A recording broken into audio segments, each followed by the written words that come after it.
我今晚嚟呢間金光華商場6樓嘅七里金橄欖鮮雞煲試下，佢主打用橄欖做湯底，影下佢啲門口嗰啲乾貨類，即係話俾你聽用呢啲材料做啦個湯底。咁佢啲新鮮雞好靚仔，咁佢係有一個套餐呢，係一份嗰啲無骨去骨去皮嘅雞，咁係咁樣為之一份咯。咁咧係雞啦，跟住有一份咧係骨嘅，裏邊環境就係咁啦。佢擺咗好多石橄欖嘅裝飾，咁我哋係坐呢一台，地方闊落，咁佢都大嘅。佢7月先開就呢間。我啱啱嚟咗呢個石橄欖清湯啊，呢個湯底滾下佢先。咁啲食材咧，我哋嗌美團餐就有呢啲牛丸啊、木魚腐啊、麵啦、蔬菜籃同埋呢個響鈴嘅。啱嚟咗呢個主角啦，呢個係清遠脆皮雞，佢話300日嘅雞嚟嘅。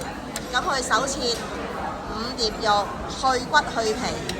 師傅喺出邊有個 counter 切嘅，跟住有一碟咧就內臟，有一碟就係雞骨，跟住嚟埋個南澳水紫菜，再嚟埋呢個月亮蝦餅，咁啊齊啦，成台。呢個套餐美團套餐258蚊，就咁多嘢食啦！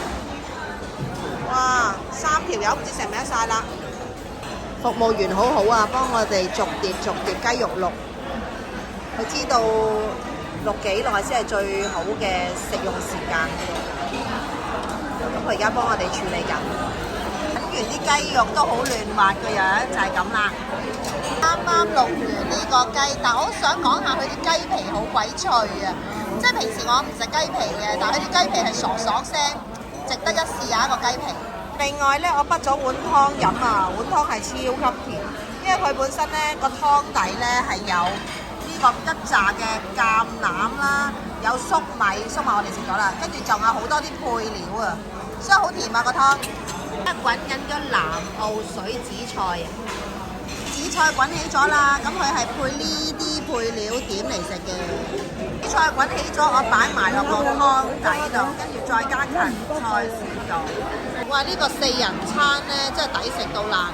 我3條友食呢，都食剩咁多嘢啊！而家大家都飽飽地啦，仲有個麵都未食晒啊！度有得打卡收藏就送呢個榴蓮冰淇淋。打卡收藏就有呢隻榴蓮冰淇淋啦。